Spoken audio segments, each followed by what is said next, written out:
오늘 되게 많은 의사 크루들을 모아놓고 꼭 해보고 싶었던 아이템이 하나 있습니다. 사실 순두님이 할까요?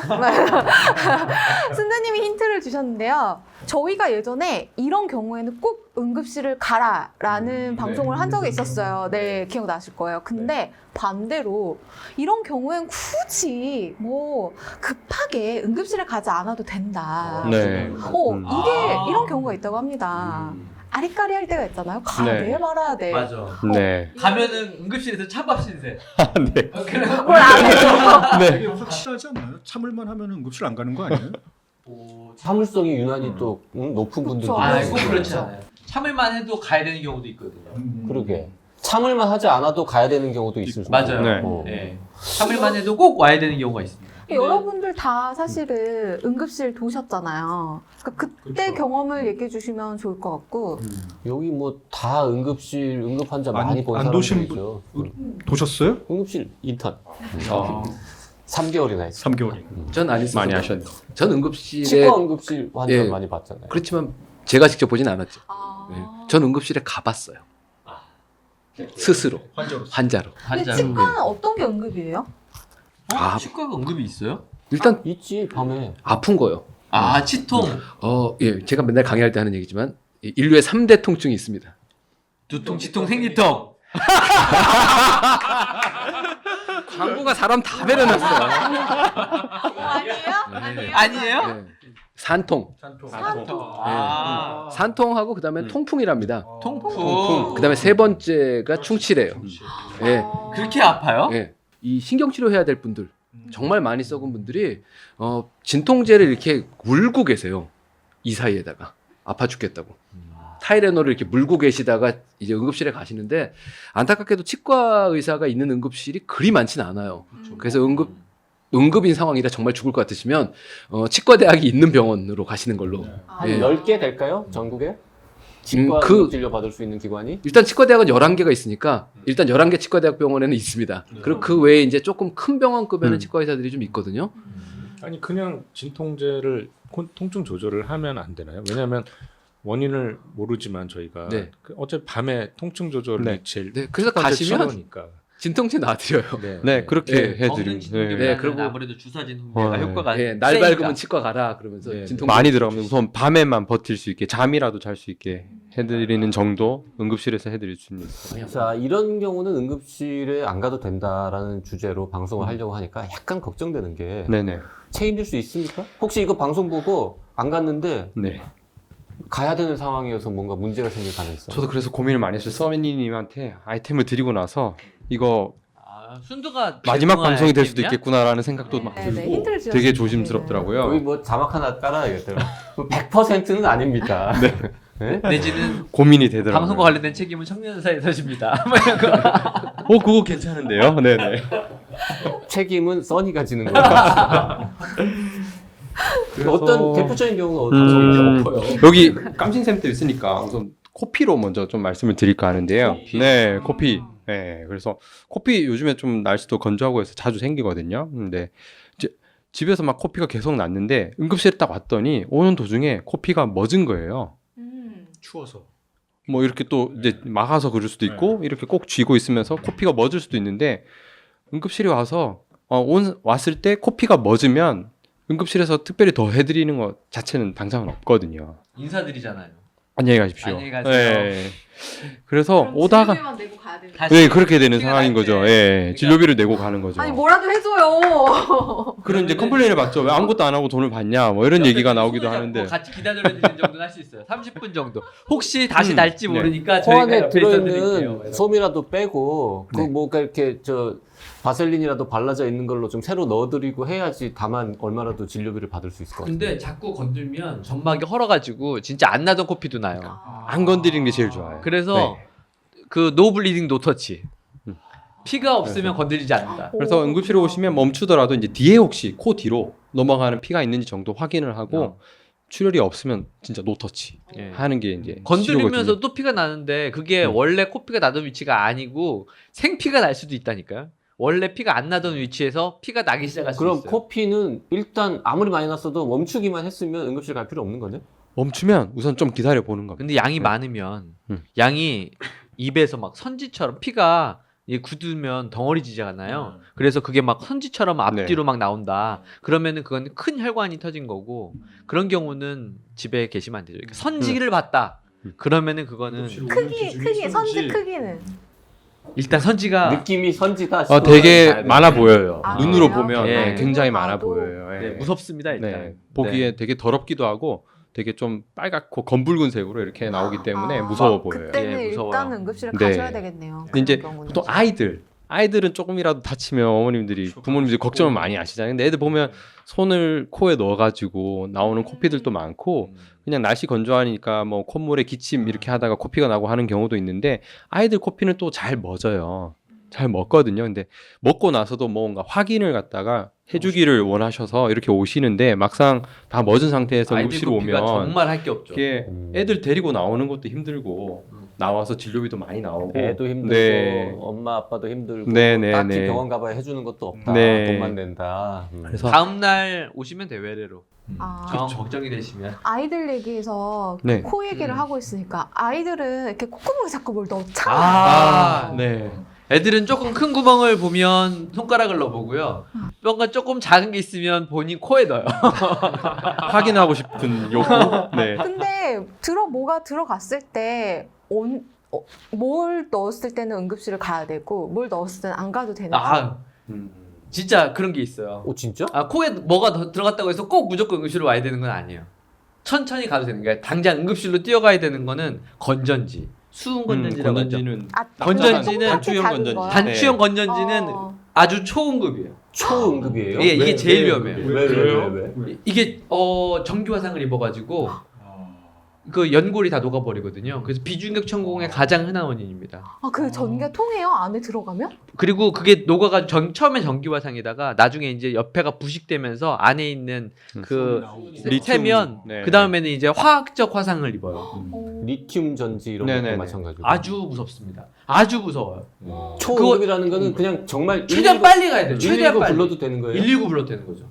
왜냐면 최대한 빨리 빼야 되는데 그게 119 그 구조사 분들도 알아요 그거? 알죠. 우리 애가 그 수은 건전지 건전지 코에 먹었다 들어갔다 그러면 바로 빨리 네, 응급이에요, 네. 응급. 코에 넣을 수도 있고 먹을 수도 있고. 그게 미끈미끈해가지고 집에서는 빼지지도 않아요. 아, 그 대개는 이제 뭐 다양한 이쑤시개라든지 뭐 이런 걸로 시도를 하시거든요. 시도하시다가 대개는 더 밀어넣죠. 아 시도하지 말고 빨리 네. 넣지 앞에 있으면 우리 이비인후과 의사들은 이렇게 장비. 생겼는데 네. 장비과. 네, 장비과. 네. 장비 없으면은 의사가 아니에요. 근데 한 90만 원짜리 이렇게 생긴 팁이 있어요. 90만 원짜리. 이걸로 빼도 되겠다. 집에서. 그거 왜 90만 원인 거예요? 90도라서? 아, 죄송합니다. 내 아재들이랑 너무 오래 아. 지냈네. 60도짜리. 60만 원. 고마워요. 이렇게 생긴 게 있어요. 그래가지고 이런 기구가 없으면 빼기 정말 어렵거든요. 그래서 코에다 딱 여기에 이게 그 건전지가 있으면 뒤에 딱 걸어가지고 이렇게 딱 한번 빼면 쉽게 빠지는데 우리 집에 있는 보통 이쑤시개는 이렇게 반듯하잖아요. 그러면 이게 이렇게 긁어가지고는 안 나오고 밀어 잘못하면 네. 밀어 넣기만 한다고. 자 그래서 응급실에 네.꼭 가야 되는 거 초응급은 건전지 네. 건전지. 안 가도 되는 거. 그리고 콩 이런 콩. 그 식물성 빨리 와야 돼요. 부풀어요.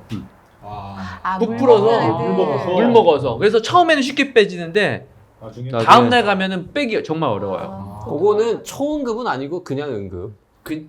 확인되는 대로 와서 그쵸, 빼는 게 응급. 좋아요. 네. 그러니까 응급이니까 응급실에 갈 수 응급실 있는 오면 거죠. 저희가 잘 오셨습니다. 초응급은 네. 응급실을 달려가야 되는 상황이고 응급은 응급실에 가야 되는 상황이고. 근데 이제 비비탄 그 총알 있잖아. 네네. 플라스틱 내지는 아이들 같은 경우에 목걸이가 풀러져서 끊어지면 목걸이 알아야지 코에다 넣기 시작하거든요. 자, 몇 개나 들어가나 보자. 이거는 아주 급하진 않아요. 왜냐면 플라스틱은 하루 있다 빼도 네. 아, 뭐 크게 뭐 점막에 손상을 준다거나 그렇지 않거든요. 먹어도 사실 똥으로 잘 나오고. 네. 근데 건전지 같은 건 먹어도 아주 위험하고. 먹어도 초응급이고. 먹어도 초응급. 코에 넣어도 초응급. 몸에만 들어가면 그 점막 촉촉한 어떤 부위에 닿아 있으면 초응급이에요. 약 같은 건요. 예? 약. 약을 코에다 넣는. 약은 넣었을 빨리 때요? 와야 돼요. 비타민이나 타이레놀이나 그런 거. 저는 아직까지 보진 못했는데 음. 그건 사실은 몸에 들어가면 다 녹는 거라서 세척만 거는 하면 뭐, 되긴 하는데 왜냐면 실제로 알약들이 딱딱해서 몸 위에 들어가면 굉장히 오래 있다 녹을 것 같잖아요. 근데 수돗물이나 접시에 물 받아서 약 딱 담가 보시면 30초 안에 물 다 녹아버려요. 굉장히 빨리 녹거든요. 그래서 코나 이런 콧물이 있거나 입안에 물구만 있어도 약이 금방 녹습니다. 모든 약이 30초 안에 녹을 것 같지는 않은데. 아 정말 빨리 녹아요. 타블렛 진짜? 정말 빨리 녹아요.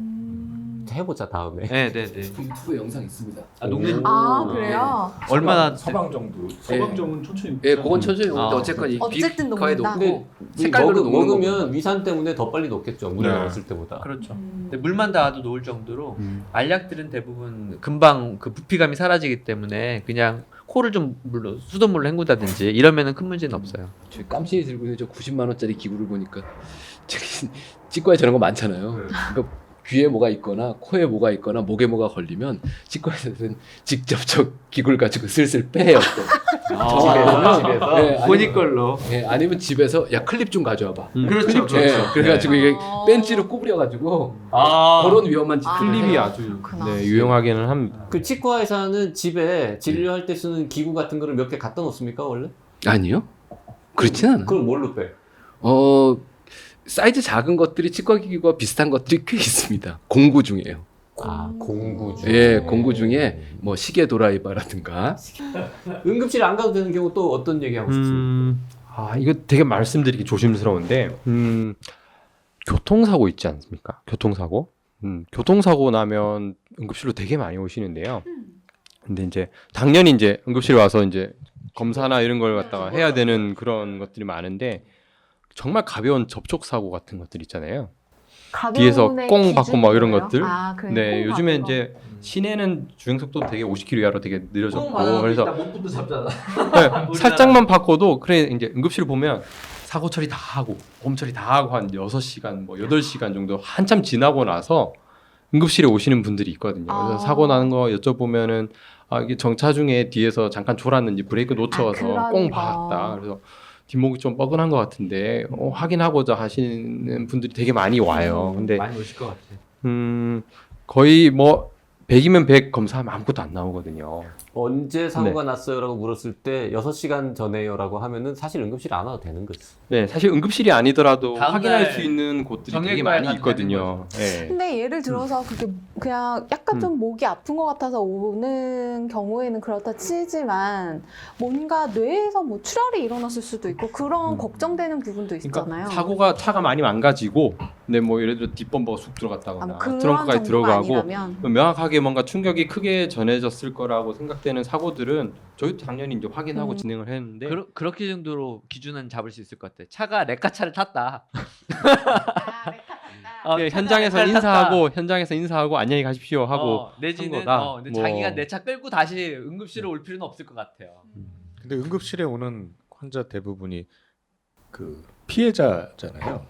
맞습니다. 네, 그러니까 그냥 가라 그러면은 굉장히 화를 내죠. 네, 아우, 맞습니다. 뭐. 가해자는 되게 그러니까 다음날 외래로 가죠. 경증 교통사고로 오는 가해자분들은 거의 없어요, 정말. 네. 피해자분들이 오시는데, 네. 자 피해자가 네, 응급실에 가서 진료를 받는 거 하고 네, 그 다음날 외래에 가서 확인하는 거 하고 네. 보험이나 뭐 여러 가지 불이익을 받을 가능성이 있습니까? 똑같지 않습니까? 똑같죠. 제가 알기로는 없습니다. 그죠? 네, 네. 차이 없어요. 그날 혹시- 진료를 당장 보지 않았다고 해서 불이익이 들어가는 거는 제가 알기로는 없는 걸로 없어요. 알고 있어요. 없어요. 네. 그죠? 네. 네. 제가 한 3, 4주 뒤에 아프다고 검사해도 돼요. 제가 해봤어요. 근데 뭘 해봤는데 피해자는 네. 피해를 받아보셨다면 아니 제가 지난 봄에 접촉 사고가 있었어요. 내신 거예요? 당하신 거예요? 50대 50이거나 아니면 그냥 문제는 별게 아니었는데 네. 제 차는 이제 제가 모닝이요. 모닝 빨간 빨간 모닝. 모닝에 앞범퍼 오른쪽이 살짝 스크래치가 나서 네. 도색을 했죠. 네. 15만 원 주고 네. 끝이에요. 저쪽 차도 똑같은 상태였어요. 그런데 인사 접수를 하겠다는 거예요. 상대방이 예. 근데 인사 접수를 하면 그거를 교통사고 법례상으로 뒤집거나 할 수 있는 게 정말 어렵대요. 그러니까 조금이라도 이쪽에 과실이 많으면 저쪽에서 인사 접수가 안 되도록 다 물어주거나 이렇게 해서 막아야 된다라는 게 우리나라 현재 이 교통사고 처리 그거라고 맞아요. 좀 그러더라고요. 불합리한 게 많습니다. 그래서 이제 병원에 그렇게들 가는 이유가 조건을 잡으려고 가는 거예요. 아. 실제적으로는 정말 아파서 가는 경우. 근데 하여튼 조건을 잡으려고 가는 건 좋은데 굳이 네. 응급실에는 네. 좀 안 갔으면 그렇죠. 좋겠다. 외래 가도 충분한 그러니까 건데. 응급실이 이제 그렇게 해서 오면 어떤 문제가 생기냐면 응급실에는 되게 중증도프 환자들도 많고 급한 환자도 많고 늘 북적이잖아요. 이제 교통사고 환자 같은 경우에는 조금이라도 증상이 있으면 뭔가 확인을 원해서 엑스레이든 뭔 검사를 굉장히 원하시는데 이게 엑스레이 검사가 단순해 보이지만은 그 뭐 팔다리라든가 목이라든가 이렇게 여러 각도로 찍다 보니까 시간이 굉장히 많이 걸려요. 그래서 몇몇 안 되는 또 교통사고 예를 들어 일가족이 타고 있으면 한꺼번에 막 4명, 5명 이렇게 한꺼번에 몰려오시거든요. 그러면 사실 응급실에서 별로 해드릴 거 없는 경증 교통사고 환자 때문에 응급실이 마비가 될 수도 있어요. 예, 맞습니다. 네. 아니 근데 저는 외래도 안 갔으면 좋겠어요. 이제 우리나라의 그 교통처리 문화는 좀 개선돼야 될 필요가 있다고 저는 생각해요. 이거 뭐 그냥 일단은 교통 그 사고면 그 교통 상해보험이라고 하나요? 일단 이제 거기서 책임보험이 돈이 다 있으니까 그걸 빌미로 그냥 무조건 다 들이눕는 분위기잖아요 지금. 자, 산부인과 의사로서 이런 경우는 응급실에 좀 안 와도 된다. 뭐 이런 건 뭐가 있을까요? 저희는 일단 응급 상황이면 아프거나 피가 나거나 그렇거든요. 그래서 그냥 그런 경우에는 뭐 응급실 다 오셔도 괜찮은데요. 이제 폐경후에 조금 피가 비쳤다고 오시는 경우가 많아요. 그러겠다. 네. 폐경하셨는데 피가 비치면 놀래서 오시려고 네. 하요. 근데 조직 검사도 해야 되고 기구들도 필요한데 응급실에 그런 기구들이 없어요. 네. 그래서 오셔야 되는 건 맞는데 응급실로 오셔도 저희가 특별히 해드릴 수 있는 게 없는 경우가 많습니다. 그럼 외래 접수를 해서 네. 그냥 가서 정확한 검사를 받는 게 더 낫겠네요. 네. 응급실에 가도 해줄 게 없으니까. 근데 신장내과 쪽은 사실 만성질환자들이라서 신장내과는 응급실 가까워요. 오실 분들은 정말 다 응급 환자라서 오시는 거예요. 뭐 중환들이 많고 그래서 뭐 숨이 차다든지 몸이 붓는다든지 그래서 오시는데 그런 경우는 큰 병인 경우가 많죠. 투석하시는 분들 예, 네. 그냥 기운 없다라고 이렇게 오셔도 중증 네. 환자인 경우도 많고요. 투석하시는 분들은 열만 좀 많이 나도 응급실 가야 되는 겁니까? 그렇죠. 투석 환자라 그래서 뭐 아주 특별한 분들이 아니고 주변에 계신 분들 중에 투석 환자인지 모르는 분들 주변에 봤을 때 모르는 분들이 훨씬 많아요. 아주 회사도 다니고 학교도 다니고 다 일상생활 하기 때문에 뭐 특별한 어떤 관리가 필요하거나 그런 분들이 아니거든요. 그래서 일반적으로 뭐 열났을 때랑 똑같이 생각하시면 돼요. 감기일 가능성이 가장 많고 뭐 굳이 병원 안 오셔도 되고 뭐 그런 경우가 더 많습니다. 순두. 네. 그 우리 응급실 네. 어디 이렇게 칼에 베인다거나 네네. 그 베인 상처가 발생하면 네. 응급실에 네. 갈까 말까 싶을 때 있잖아요. 고민되죠. 네. 고민되죠. 갈까 말까 누르면 될 것 같은데. 고민하고 오시고. 의사들도 다 고민한다. 자기가 빼. 이거를 가기도 그렇고 안 가기도 그렇고. 아니 집에서 싸우고도 오셔요. 가야 된다 말아야 된다. 네. 그러니까 그래서 오시는데 그 기준에 대해서도 한번 얘기를 해주면 우리 전국에서 베이는 많은 분들, 글쎄 말이에요. 살짝 베인 많은 분들이 좀 네.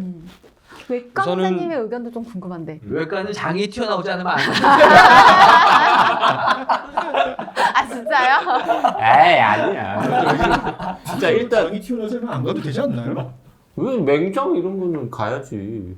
아니 베인 상처, 베인 상처. 베인 자, 상처. 베인 베여서 상처. 네, 일단 베여 베인 상처. 베여서 자기 안 튀어나오면. 손발 베인 거면 우선은 이제 계속 지혈이 안 되는 경우가 있거든요. 네. 그런 경우는 사실 거의 막 오시고 어.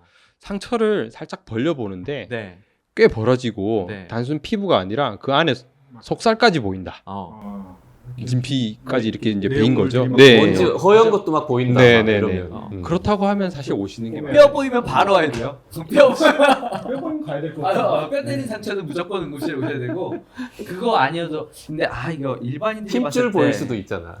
그럴 수 힘줄 있죠. 보여도 네. 빨리 와야지. 힘줄 보여도 가야 힘줄 정도 보이면 가야 되고. 되는 것 같아요. 네. 내가 그럼요. 보면 일반인이 보면 알아요. 잘 이게 몰라요. 그러니까 허연 게 뭔가 길쭉한 게 뭐 보인다 이런 거. 시뻘건 속에 뭐가 보인다. 그럼 무조건 가야 이러면은 되는 이거는 응급실을 일단 와야죠. 벌레 보는데 네. 여긴 돼지 껍데기, 조금 벌려보면 삼겹살 비계. 그 다음번에 비유가 빨간 정말 살이 나오잖아요. 기가 예. 막힙니다. 네. 그러니까 돼지 껍데기 다음에 삼겹살 비계 밑으로 보이면 가셔야 되는데. 근데 집에서 상처를 그렇게 벌려보는 게 바람직한 건가요? 이렇게 벌려보라 그러니까 그래요, 또 막? 무서워서 못 벌리겠는데. 우선 상처가 생기면 현장에서는 우선 씻는 게 되게 중요하기 때문에 씻으면서 한번 보는 거죠. 네네네. 그리고 지혈을 해보는데 지혈이 안 되는 거. 그러면은 응급실에 오시는 게 맞고요. 오실 때 참 한 가지 드리고 싶은 게 가끔 이제 뭐 감자 깎는 칼로 이렇게 하다가 살점이 아예 떨어져 나가는 경우도 있거든요. 그거 주워 갖고 주워 오셔야 돼요. 네. 그냥 들고 어디서 오는데 넣어? 아니면 어디 어디 넣어요? 보관을 해야 돼요? 뭐 우유에 넣어서 오시는 게 우유? 제일 좋고요. 아. 네. 이빨이 우유 빠졌을 때 괜찮습니다. 우유에 네. 담가 가시는 거예요. 아, 그래요? 네. 그거 몰랐네. 우유에 왜 담그시거나 그래요? 아니면 네. 입안에 넣고 가시든가. 아. 네. 왜 그러니요, 당장님이? 일단 건조가 되면 안 돼요. 이 바깥쪽 표면에 그거는 있는 예, 근데 그럴 거 물이 없어요? 아니라 왜 우유예요? 중성이요. 음. 예. 식염수가 있으면 식염수가 식염수 낫죠. 예 좋죠. 근데 그게 집에 이제 없으니까. 우유가 제일 네, 나으니까. 네, 네, 예. 맞습니다. 삼투압도 나왔어요. 아 예, 삼투. 우유 그게 속에 가장 넣으면 우리 신체랑 비슷한 게 우유. 집에서 이제 쉽게 구할 수 있는 게 우유라서요. 우유 속에 넣으면 잘 못 찾을 것 같은데. 희적. 살점이 뚝 떨어졌는데 그걸 우유 속에 넣어서 가면 다시 붙여져요? 네네네. 그게 붙어요? 붙일 수 있으면 가능한 한 맞아. 붙여서 이렇게 옛날에 막 봉합하려고 합니다. 네. 공사장에서 손가락 잘리고 그래도 우유에 넣어가라 그랬. 아니 그러니까 네. 손가락이 잘리면 당연히 들고 가는데 살점만 조금 떨어져도 살점 또 가능한 한 가져가는 가지고 게 오시는 좋다고. 게 네. 네, 의사가 판단해서 응급실에 네, 안 가능한 가도 한. 되는 경우 얘기해 준다 그러지 않았습니까? 지금 계속 가야 되는 경우 얘기하는 것 같은데. 그 마음에 제목을 부담이 생겨서 대학병원 응급실에 안 가도 되는 경우 그게 조금 더 합리적이지 않나요? 어쨌든 다쳤는데 응급실 안 가도 되는 거는 하여튼 피 안 나면은 다음에 피만 가도 멈추면은 일단은 버텨볼 수 사실 있는 꼬매는 게 다들 막 빨리 꼬매야 된다고 사실 생각을 하시는데 엄밀히 얘기하면 사실 24시간 안에 봉합을 해주면 크게 문제는 안 생기거든요. 그렇기 피만 때문에 멈추면 사실은 사실 크게 별거 뭐 없고, 그지? 24시간이면 결국 다음날 낮에 갈 수 있는 거잖아요. 그래서 상처가 너무 크거나 그런 게 아니고 작고 지혈도 잘 되고 한 상태면 집에서 우선 반창고로 이렇게 하셨다가 다음날 이제 봉합이 가능한 병원 쪽으로 가셔도 크게 근데 문제 되지는 않습니다. 똑같이 좀 상처가 작게 났어도 뭔가 이렇게 더러운 거에 네. 찔렸다거나 뭐 이러면 좀 가야 되는 거 아닙니까? 집에서 만약 소독할 수 있는 게 있다고 하면 집에서 충분히 소독을 하셔도 얼마나 더러운 괜찮아요. 걸로 찔리시려고. 집에 있는 건 그렇게 더러운 건 없구나 사실. 그렇죠. 네, 그리고 뭐배 공장 더러운 같은 데서 뭐 작업하다가 그러면 화학약품 같은 게 묻었다거나 뭐 어쨌거나 상처가 물로 씻고 피가 멈출 정도의 상처면 좀 더러운 거에 베어도 크게 사실은 우리 몸에 그 베리어를 뚫지는 못하죠. 대개는. 그 기준으로 봤을 때는 저도 그 경험이 있는데 음. 꼭 누르지 않습니까? 예? 씻고 누르죠. 꼭 네. 누르거나 뭐 이렇게 밴딩을 해놓고 네, 아니면 머리 위로 손을 들거나. 그랬는데 30분이 지나서 이렇게 열어봤는데 피가 또 난다. 어. 혹은 1시간이 지났는데도 또 피가 난다. 아니면 묶어놨는데 계속 피가 기어 나온다. 가야 될 것 같은데. 예. 네, 그러면 가야 될 것 그런 기준이 대충 얼마나 눌렀을 때 피가 안 멎으면 가야 될까? 보통 지혈은 10분 내지 15분 하면 예.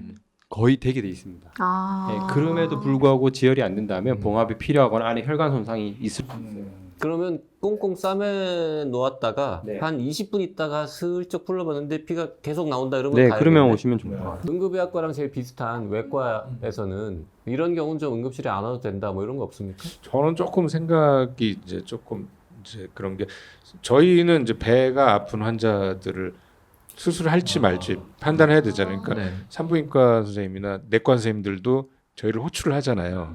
저희는 레지던트 때 굉장히 이렇게 막 화를 내기도 하고 왜 우리 과가 아닌데 근데 사실 지나놓고 나면은 수술할지 말지 판단을 저희가 할 수 있는 거니까요. 그냥 저희는 특별히 뭐 이 정도 배 아프면 오지 말아라 뭐 그걸 네 그냥 상식선에서 판단할 수 있을 것 같아요 환자들이요. 그래서 배가 아프면은 감별을 해야 되니까요. 응급실에서 사실 외과가 제일 멋진 것 중에 하나가 환자도 걱정하고 다른 응급의학과 의사나 다른 이제 의사들이 이 환자 수술해야 되나 말아야 되나 막 걱정하고 있을 때 외과가 다 와가지고는 배 좀 씩씩씩 만져본 다음에 수술 안 해도 돼 내일 병원에 와요 이러고는 집에 가라고 딱 판결 내리고 올라갈 때 왠지 막 있어 보이죠. 예전에 이제 막 그 저희 막 카리스마 있고 레지던트 때 4년차 때 한마디도 안 하잖아요. 환자 딱 만져보고 아랫 연차한테 한마디 안 올려 맞아 올려. 수술실에 올리. 올려. 올려는 수술실에 긴말 없이. 올려군요. 올려. 그 올려 말고 그 반대쪽은 뭐예요? 보내.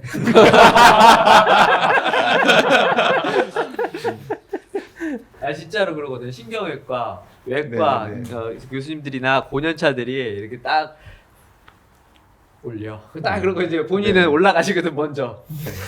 자, 그렇게 진짜 초응급 환자가 아닌 분들이 응급실 이용을 자제할수록 진짜 응급 환자들은 좀 더 빨리 또 빠른 좀 더 시간에. 좋은 치료를 받을 수 있습니다. 네, 그런 뜻에서 우리가 오늘은 응급실에 꼭 안 가도 되는 경우들에 대해서 얘기. 하나만 더 또 말씀드릴- 있어요? 네, 하나 더 하시죠. 응급실 우선 비싸잖아요. 응급실은 이제 약간 그 놀이공원의 입장료 같은 거를 받거든요. 응급 의료 관리료가 하는 게 뭐 응급실 규모에 따라 다르지만 한 2만 원에서 5만 원까지 이렇게 진료와 관계없이 추가로 더 받는 비용이 있어요. 비싸거든요. 입장료. 네, 그렇습니다. 거기에다가 이제 왔더니 이 사람이 응급이 아니고 비응급이면 그 돈을 진짜 본인이 다 내야 되거든요.